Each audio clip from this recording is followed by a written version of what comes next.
It was a cold, quiet night, the kind of night when even the streetlights seemed tired, casting long, sleepy shadows across the empty road. Inside her small but cozy home, Danielle Brooks slept peacefully wrapped in her blanket, dreaming of nothing in particular. The day before had been long. Hours of reviewing case files, meetings, and phone calls. She had finally gone to bed just after midnight, setting her alarm for 7 in the morning. There was nothing unusual about that night. Nothing to warn her that in a few hours her life would be turned upside down. Outside, the neighborhood was silent. The air was still, the trees unmoving. It was the kind of silence people find comforting, the kind that feels safe inside.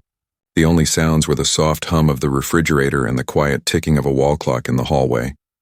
Danielle's dog, Milo, a small brown mutt with kind eyes, slept near her bed, curled up in his favorite blanket. Everything seemed calm, peaceful, and ordinary. Then, at exactly 3:07 in the morning, the silence broke. A sudden heavy pounding shook the front door. It was loud, so loud that it echoed through the walls like thunder.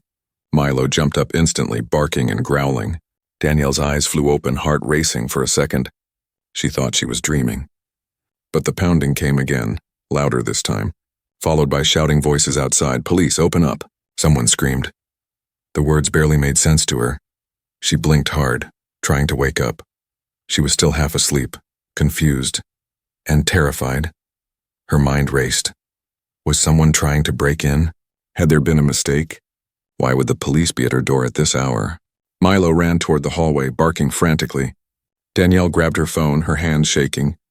The digital clock glowed 3:09 a.m.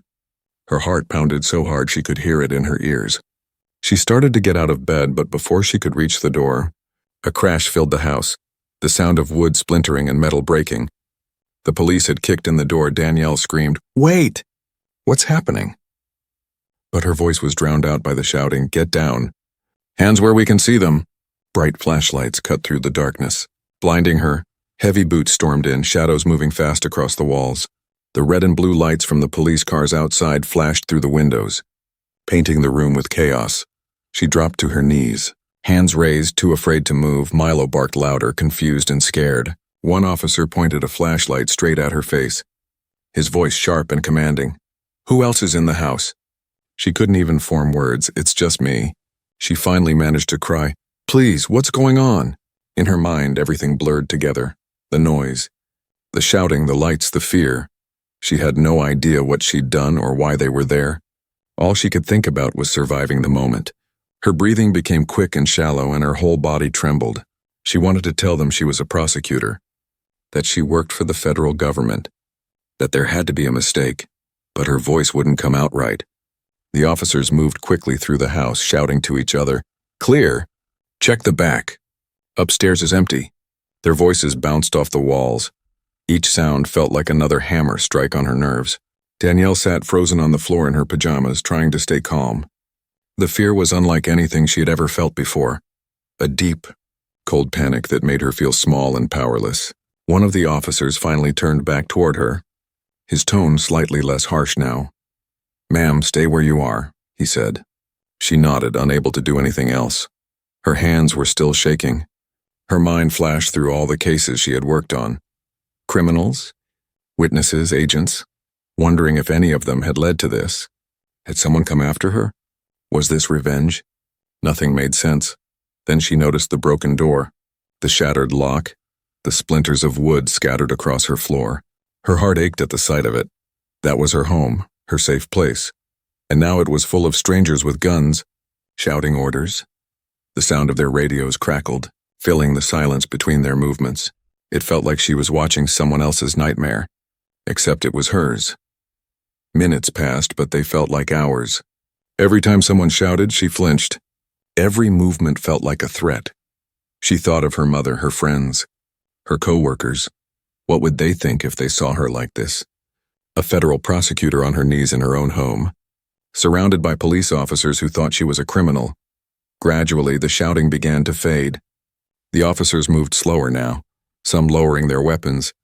The tension started to lift slightly, but the fear didn't.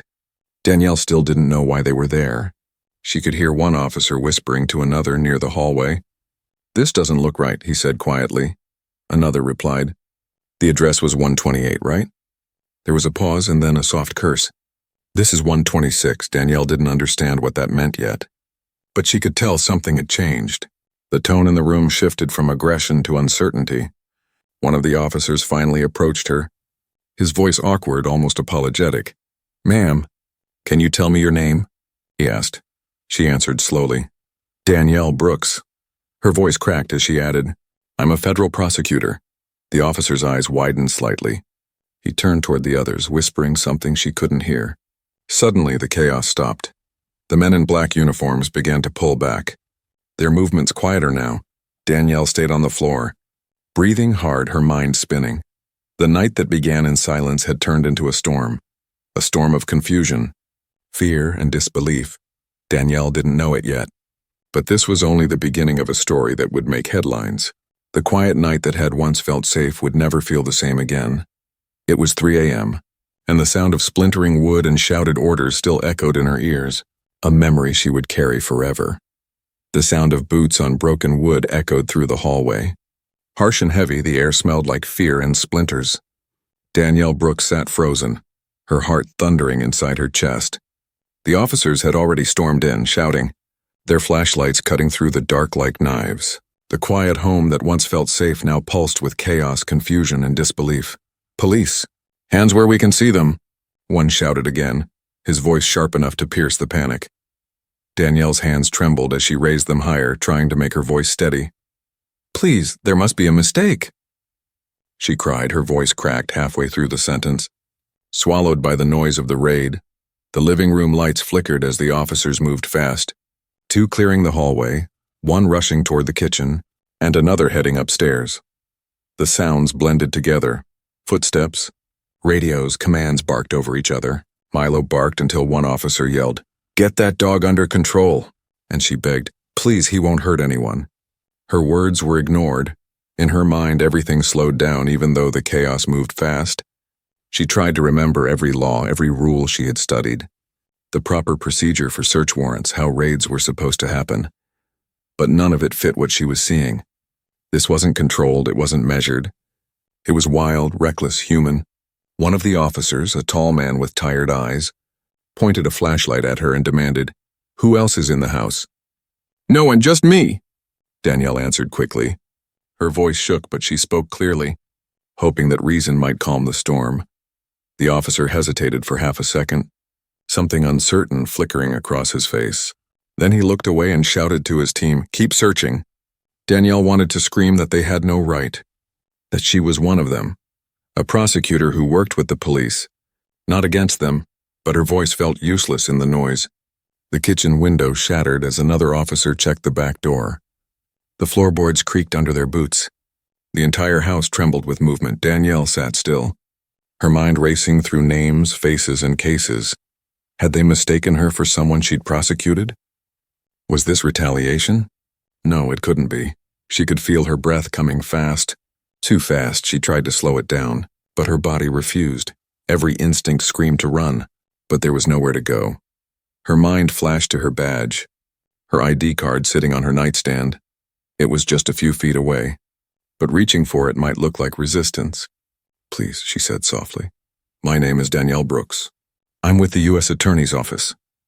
The words didn't land the way she hoped. The officer closest to her frowned, his flashlight beam steady on her face. "Ma'am, don't move," he said. "We'll confirm everything soon." "Confirm what?" she asked desperately. "I haven't done anything." But no one answered her. They were too busy tearing through drawers, checking rooms, turning over furniture. Then came a voice from the hallway, deep and uncertain. "Hey, Sarge, we got a problem." The commanding officer, a man in his 40s with a hard jaw and calm voice, walked over. "What is it?" he asked. The other man held up a photograph from her desk. "This woman's got credentials, sir, federal ones." Danielle watched their faces shift. The room's energy changed just slightly. The shouting slowed.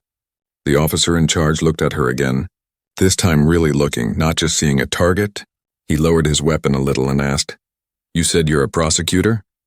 "Yes," Danielle said, her breath shaky. "Federal, I work with the Department of Justice." A long silence filled the space between them. The officer's jaw tightened. He took a step back and pulled a small flashlight from his belt, shining it on the badge she had left on the table. The light reflected off the gold seal. The words United States Department of Justice were clear, undeniable. The man exhaled slowly, almost a whisper. "Oh my God," he said under his breath. The team around him began to stop what they were doing. One by one, they lowered their weapons, confusion spreading through the group like a cold wind. Danielle sat there, still trembling, watching as the chaos she'd just survived turned into uncomfortable silence. The radio on one officer's shoulder crackled with static. Someone from dispatch asked if the scene was secured. The sergeant didn't respond right away. He just stood there staring at her ID. Then at her, finally, he spoke quietly. "Ma'am, there's been a mistake." Danielle let out a shaky laugh that sounded more like a cry. "A mistake?" she repeated. "You broke down my door in the middle of the night." Her voice rose. "You pointed guns at me." The officer didn't answer. He looked like he wanted to, but words failed him. He turned to his team. "Everyone out," he ordered, "now." They moved quickly, but without the energy they had entered with. No shouting, no barking of orders, just the heavy sound of boots leaving the house one by one. When the last of them was gone, Danielle stayed where she was. Too stunned to move, her hand still shook. Her living room was a mess. Drawers pulled open, furniture moved, papers scattered. Her front door was split in two. The sergeant stood near the doorway, helmet in hand. "I'm sorry," he said quietly. "We had the wrong address." Danielle looked at him, tears stinging her eyes. "You think?" she said bitterly. Her voice cracked again, but this time not from fear but from fury. He tried to say more, but she cut him off. "Do you even realize who I am?" "Yes, ma'am," he said softly. "We do now." And with that he stepped outside, leaving her standing in her broken doorway. The red and blue lights from the police cars flashed through the shattered frame, painting her living room in colors of humiliation. Danielle walked slowly to the table and picked up her badge. Her reflection in the gold seal looked tired, shaken, but alive. She pressed it against her chest and took a deep breath, trying to calm the tremor in her hands. The raid had ended, but the damage had only begun. She didn't know it yet, but this night, this terrible, senseless mistake, would ignite a fire in her that no one could put out. It was the night the enforcer of justice had become its victim, and nothing in her life would ever be the same again. The morning light crept slowly through the cracks of Danielle's broken front door, painting streaks of pale gold across the chaos left behind. Shattered wood lay scattered across the floor like fallen branches after a storm. The house smelled of dust, fear, and something bitter. The scent of a home violated. Danielle sat on her couch, still wearing the same pajamas she had on when the police burst in. Her hands were wrapped around a cup of coffee that had long since gone cold. Her mind played the night over and over, each memory sharper than before. The pounding on the door, the shouting, the lights, the cold metal of handcuffs on her wrists. She had replayed it so many times that she could almost hear it echoing in her ears. She kept asking herself the same question: why her? How could they have made such a massive mistake? She was a prosecutor, a federal one. She worked with the justice system every day. She trusted the process, believed in the order of things.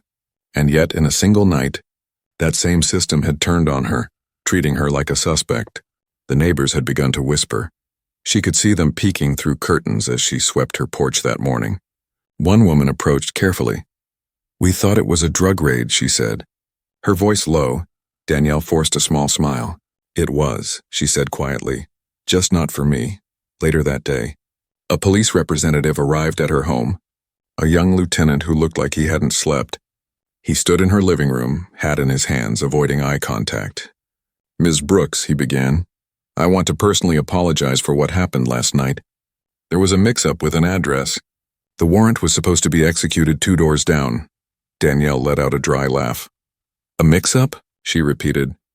"You mean to tell me the police can't read house numbers now?" He swallowed hard. "Ma'am, I understand you're upset." "Upset?" She cut him off. "You kicked down my door at 3 a.m, pointed guns at me and handcuffed me in my own home. I could have been killed." He shifted uncomfortably. "It's being reviewed internally," he said. "We're deeply sorry for the trauma caused." Danielle stood up, her eyes sharp now. "You raided the wrong house," she said slowly. "You terrorized an innocent woman, and you only realized your mistake after reading my badge. What if I wasn't who I am?" What if I was just another woman, black, alone, and terrified? He didn't answer, and maybe he couldn't. He muttered another apology and left quietly, leaving her alone again in the wreckage of what used to be her sanctuary. Hours passed. Danielle walked through her house, touching things that didn't feel like hers anymore. A picture frame knocked over, a chair pushed aside, a shattered vase, every small detail told a story of intrusion. She stopped at her front door and stared at the splintered frame. The lock hung loose, useless now. She remembered how safe she used to feel locking that door every night. Now it was just wood and metal, unable to hold back the memory of that sound. The sound of boots and shouting and the crash of the door giving way. Later that evening, her phone rang. It was her colleague from the U.S. Attorney's Office. "Danielle, I heard what happened," he said, his voice full of shock. "Are you okay?" "I don't know," she admitted. "Physically, yes. Emotionally?" She sighed. "I don't even know where to start." The colleague paused, then asked, "Do you want me to talk to the department? Maybe file a complaint?" Danielle stared at the broken lock again. "No," she said quietly. "I'll handle it myself." That night she sat at her desk and began writing. Not an email, not a formal complaint, but her thoughts, raw and unfiltered. She wrote about fear, the kind that seeps into your bones. She wrote about power, how easily it can be abused. And she wrote about identity, how in one night, being a black woman mattered more to those officers than being a federal prosecutor. As she wrote, her anger turned into clarity. The more she replayed the raid in her mind, the more she realized how fragile the system truly was. The people sworn to protect had turned into the very thing they were supposed to prevent. A force driven by assumption, not truth. The next morning, Danielle walked into her office building. The guards at the front desk looked at her the same as always, polite, professional, but as she rode the elevator up, she felt different. The woman who had walked into that building yesterday believed in justice. The one stepping out today understood how easily justice could fail. She met with her supervisor, a seasoned attorney who had seen plenty of chaos in his time. He looked at her carefully and said, "I heard about the raid." Danielle nodded. "Yes, sir. Do you want to take some time off?" He asked. "No," she said firmly. "I want to work. And when I'm done with my caseload, I want to file a formal inquiry into what happened." He studied her face, then nodded slowly. "You sure you're ready for that?" "I have to be," she replied. "If I don't stand up now, what does that make me?" Over the next few days, Danielle's story began to spread quietly through legal circles. Some people called it an unfortunate incident. Others whispered the word embarrassment. A few even said, "At least they realized their mistake." But Danielle knew better. It wasn't about a single mistake. It was about a system built on assumptions that people like her could be dangerous first and innocent later. One night, as she stood on her porch looking at the repaired door, she thought about how easily everything could have gone differently. One wrong move, one nervous officer, 1 second of hesitation, and she might not have survived to tell the story. That realization hit her harder than the raid itself. It wasn't just that they'd broken into her home. It was that they'd looked at her, a successful, law-abiding black woman, and saw a threat. And as she watched the quiet street where it had all happened, she whispered to herself, "They got the wrong house." But they revealed the right problem. That night, Danielle decided that her silence would end here. She would not just rebuild her door, she would open it to the truth. Even if it made the whole system uncomfortable, the raid had been a mistake, yes, but it had awakened something far more powerful inside her. A new kind of fight, not for herself alone, but for everyone who never got to correct the record, for those whose stories ended before anyone admitted the police had gone to the wrong door. The air inside Danielle's house still carried the scent of splintered wood and broken trust. 2 days had passed since the raid, but the echoes of that night refused to fade. Every creak of the floorboards, every hum from the refrigerator made her flinch. It was as if her home had learned to whisper fear back at her. She hadn't slept properly since then. Every time she closed her eyes, she saw the blinding flashlights, the red and blue strobes dancing on her walls. The moment she realized guns were pointed at her, she'd jolt awake, heart pounding, only to remember this wasn't a nightmare she could shake off. It had really happened that morning. Danielle sat at her kitchen table, a cup of untouched tea beside her. Papers lay scattered in front of her, reports, phone numbers, and handwritten notes. She'd spent the last 24 hours trying to piece together how something like this could happen. As a federal prosecutor, she knew how warrants worked, how carefully they were supposed to be handled. The address, the target, the verification, everything needed to be airtight. And yet at 3 a.m., they'd stormed into the wrong home, her home. She picked up the official police report they had dropped off. Her eyes scanned the words, "Execution of warrant at 126 Maple Drive. Subject believed to reside at location." She exhaled sharply, her voice dry. "Believed," she muttered. "You believed." The sound of her phone vibrating pulled her from her thoughts. It was a call from the police department's Internal Affairs Division. "Ms. Brooks, we'd like to schedule a statement regarding the incident," the voice said formally. Danielle paused. "Statement?"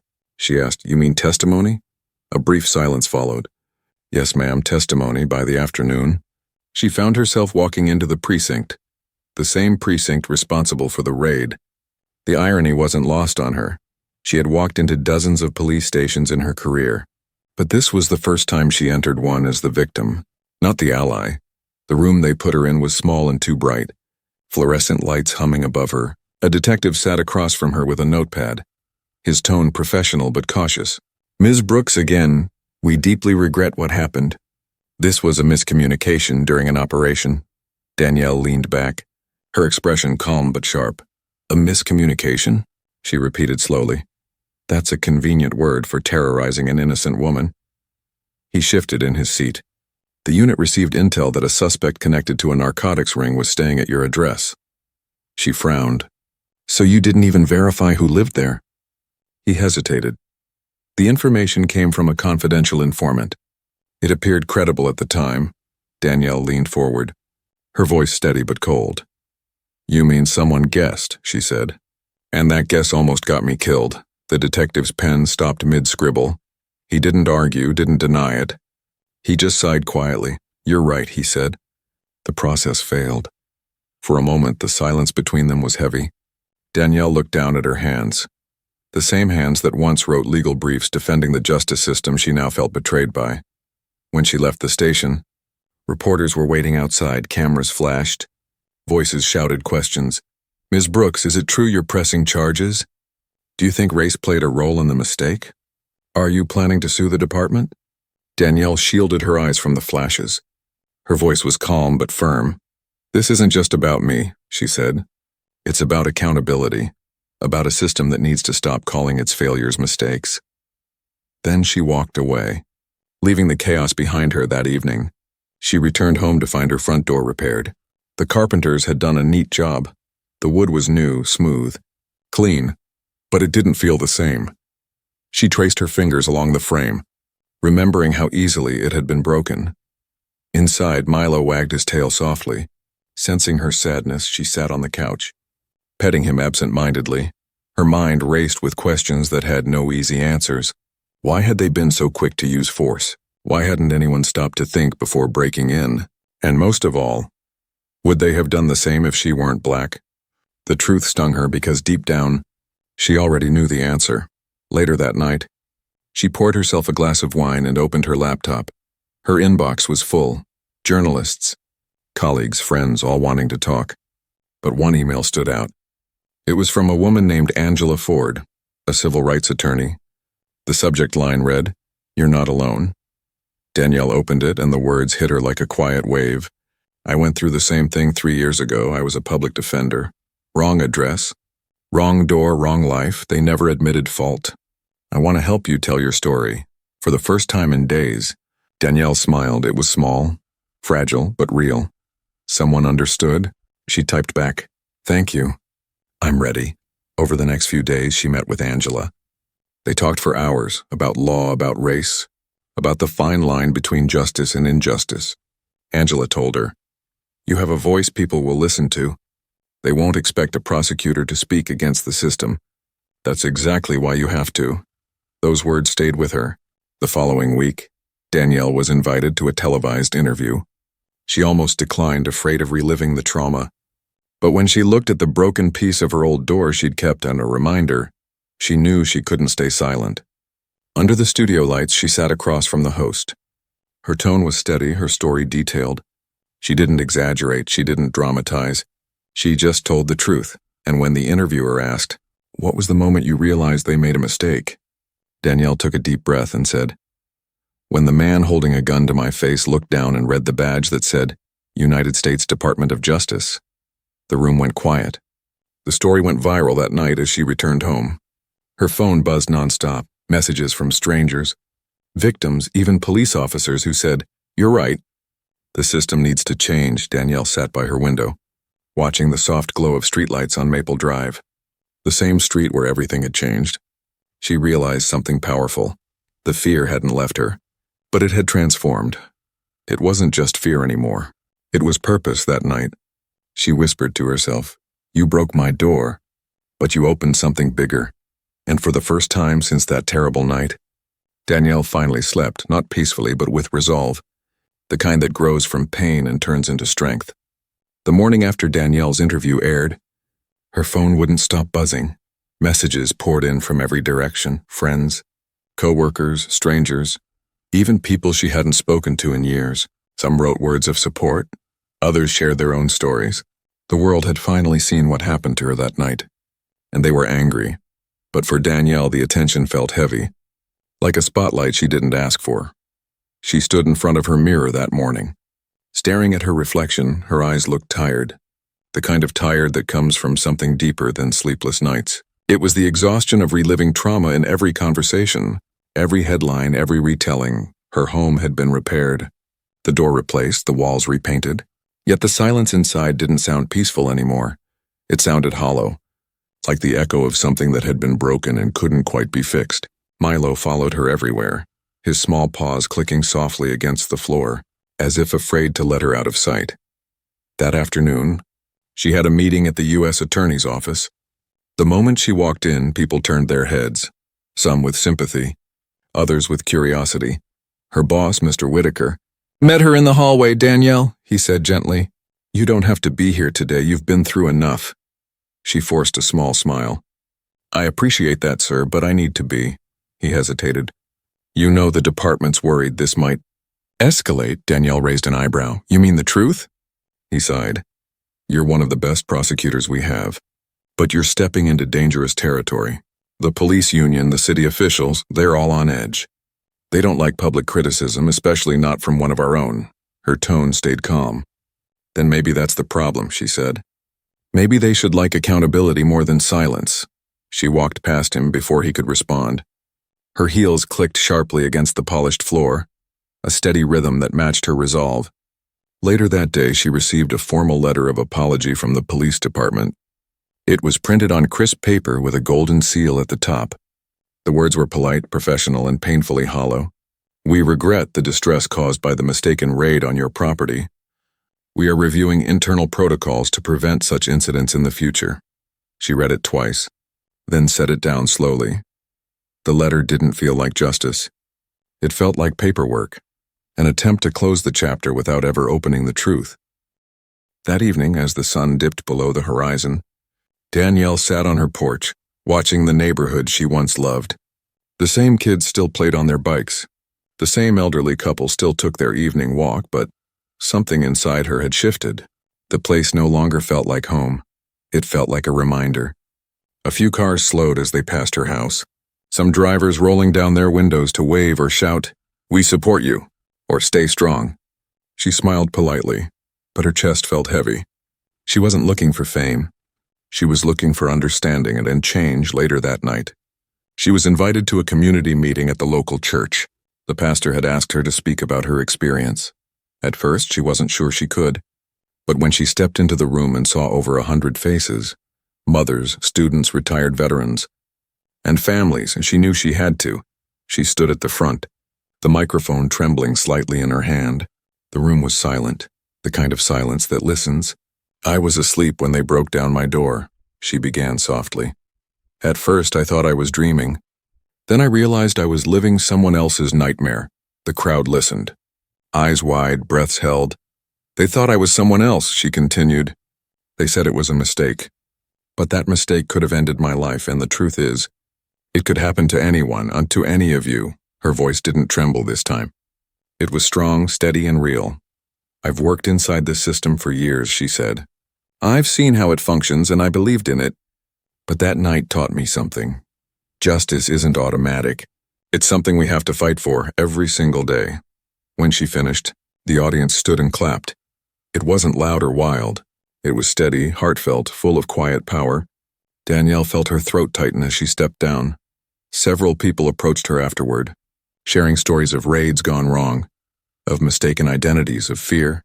An older woman with silver hair took her hand and said, "Baby, they've been kicking down our doors for generations, but you got the voice to make them listen." Those words stayed with Danielle all the way home. That night she sat at her desk again. Her laptop screen glowed softly in the dark. She opened a new document and began to type. Not a legal report this time, but a personal account. She titled it, "The Night Justice Knocked on the Wrong Door." Her fingers flew across the keyboard as the memories poured out. She wrote about the confusion, the fear, the cold cuffs, the moment when one officer realized who she was, and the haunting silence that followed. She wrote not just for herself, but for every voice that had been ignored. Hours passed, and when she finished, she leaned back and let out a long, shaky breath. It felt like she had finally exhaled a truth she'd been holding inside since that night.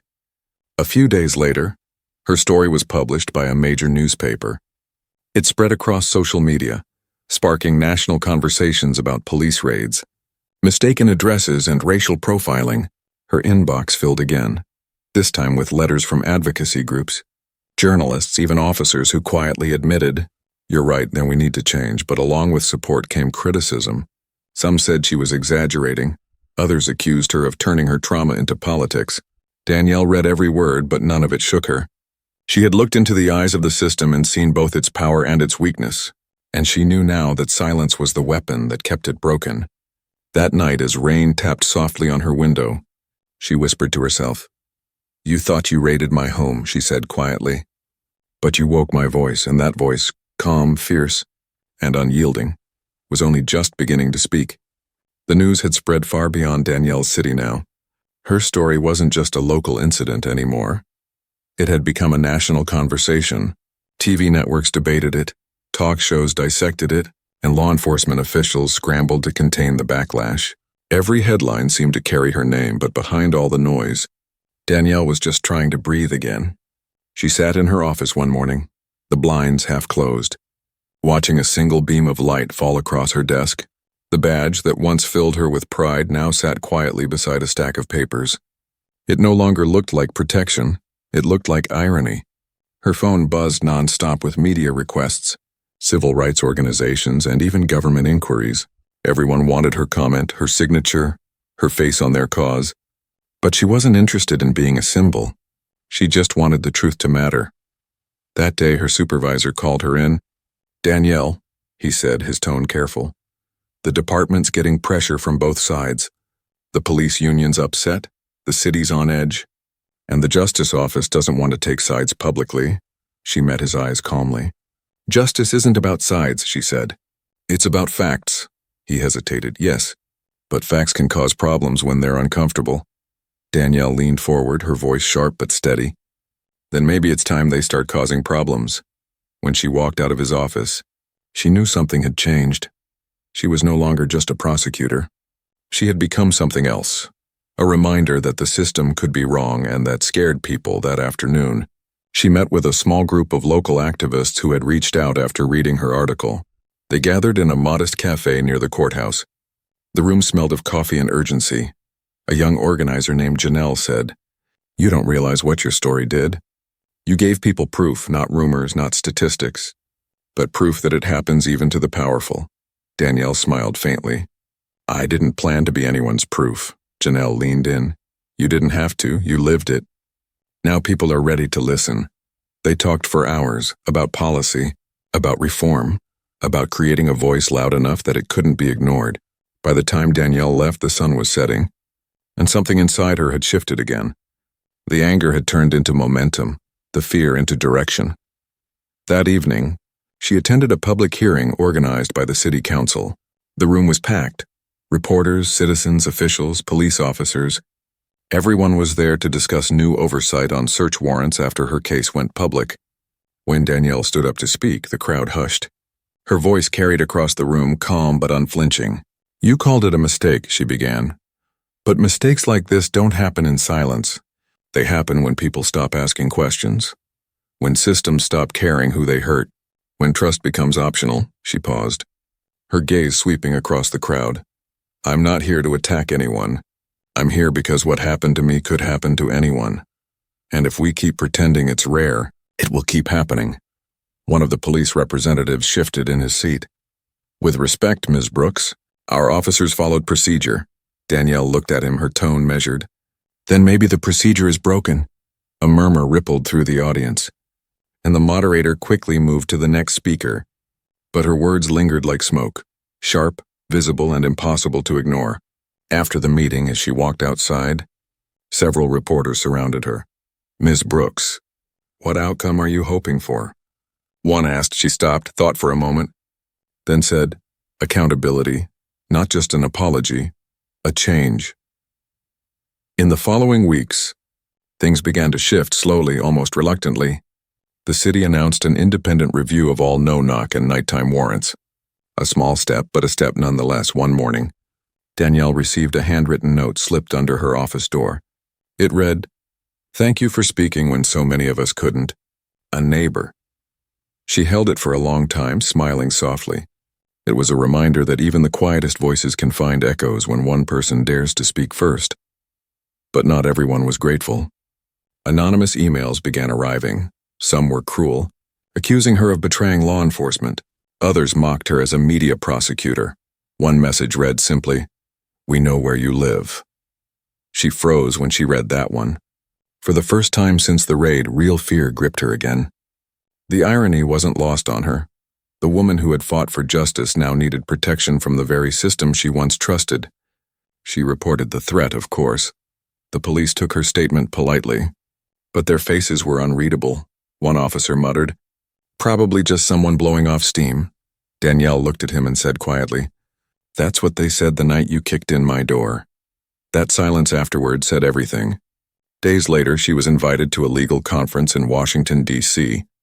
To speak about her experience, she almost declined, but Angela, the civil rights attorney who had become her closest ally, convinced her otherwise.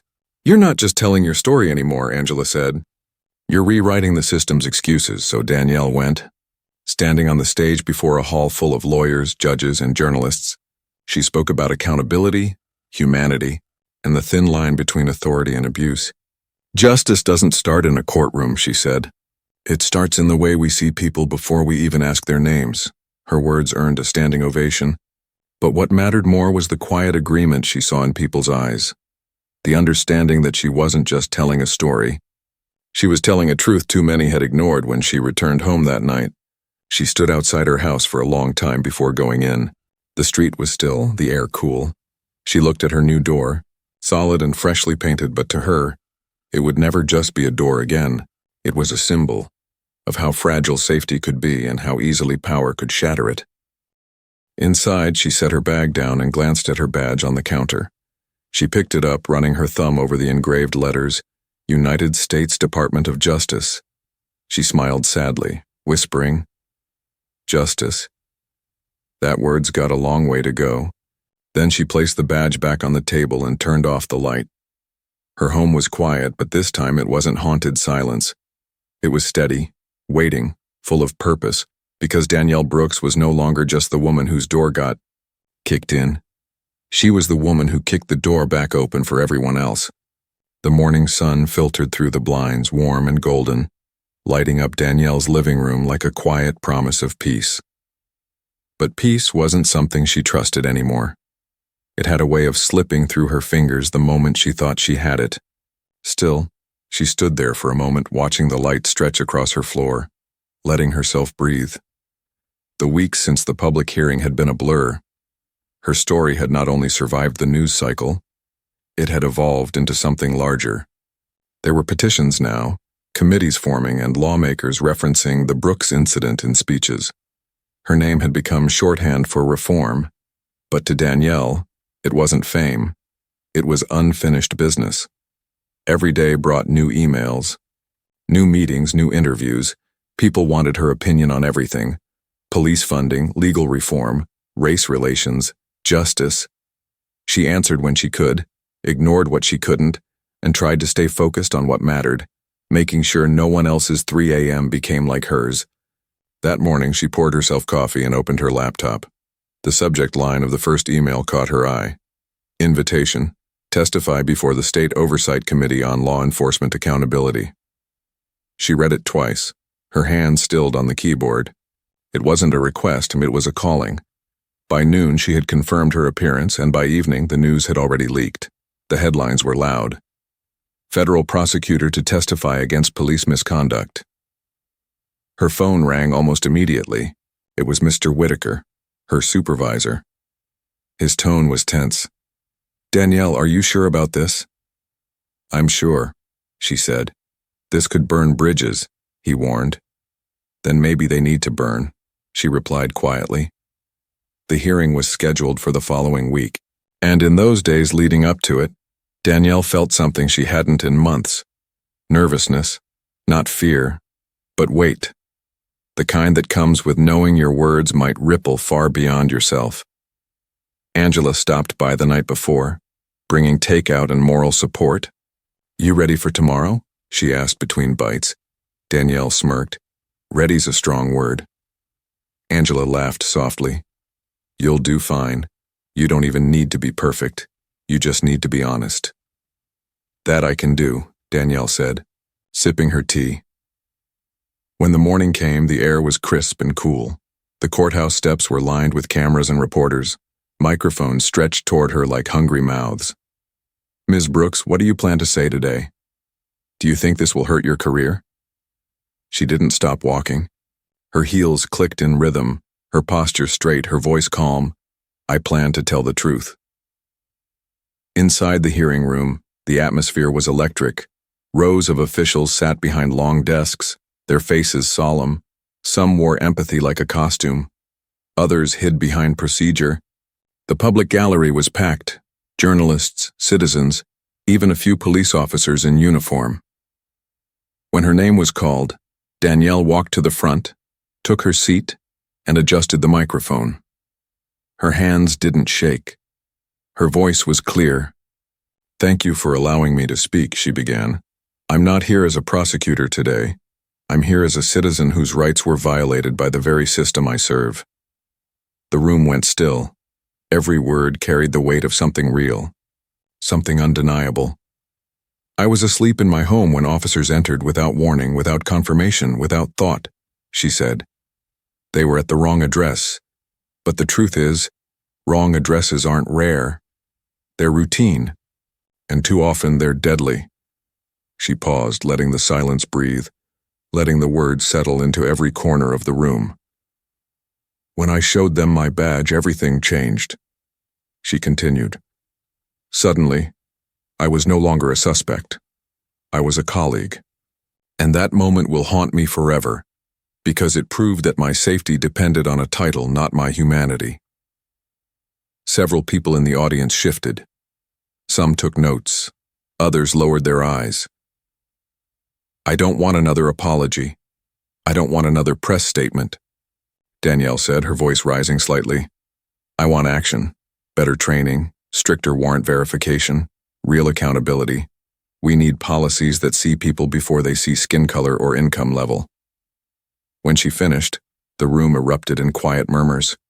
A few committee members nodded. Others whispered among themselves. One official, an older man in a dark suit, leaned forward and said, "Ms. Brooks, you've made a powerful statement. What do you believe justice looks like now?" Danielle met his gaze, her eyes unwavering. "Justice," she said, "looks like a system that's brave enough to admit when it's wrong." Afterward, the applause wasn't loud, but it was steady, respectful, genuine. Outside, the media swarmed again, cameras flashing. Questions flying. Danielle gave one short statement before getting into her car. "Today wasn't about revenge," she said. "It was about responsibility." That night, her testimony aired on every major network. Social media buzzed with her quotes. Hashtags trended, and for once the conversation wasn't about division. It was about change. But beyond the noise and praise, Danielle found herself sitting alone at her kitchen table again, Milo resting at her feet. The adrenaline was gone, replaced by a deep, quiet ache. She thought of all the names she'd read, people who hadn't lived to tell their stories, people who'd been dismissed as mistakes that never made the news. She whispered their names softly to herself, as if promising to carry them forward. The next morning, she woke to an inbox full of letters. One stood out. It was from the sister of a man killed in a mistaken raid 5 years earlier. "Thank you for saying what no one said for him." It read, "You gave his story a voice." Tears filled Danielle's eyes as she read it. She wasn't someone who cried easily, but that message pierced her in a way no headline ever could. In the following weeks, the committee proposed new legislation, stricter verification for search warrants, body cameras required for all nighttime raids, and mandatory review panels for civilian complaints. The law became known unofficially as the Brooks Bill. The irony wasn't lost on her. She never sought recognition, just reform. Yet her name was now tied to something that mattered. One evening she walked out to her porch, the same porch where she once swept away splinters from her broken door.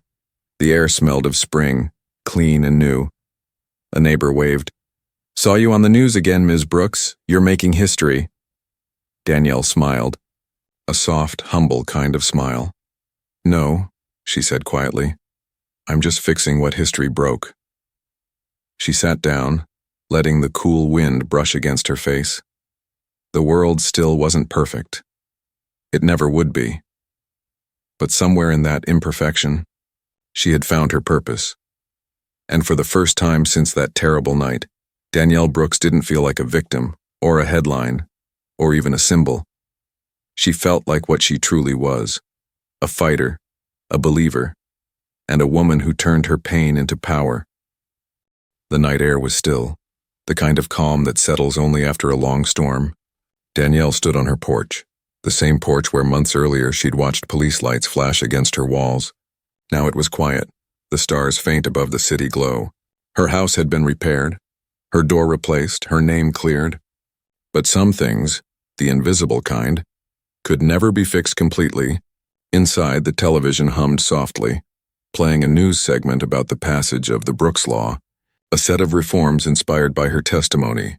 New rules now required stricter warrant verification, body cameras during all nighttime operations, and independent review boards for wrongful raids, the anchor's voice said. A federal prosecutor's terrifying ordeal leads to historic police accountability legislation.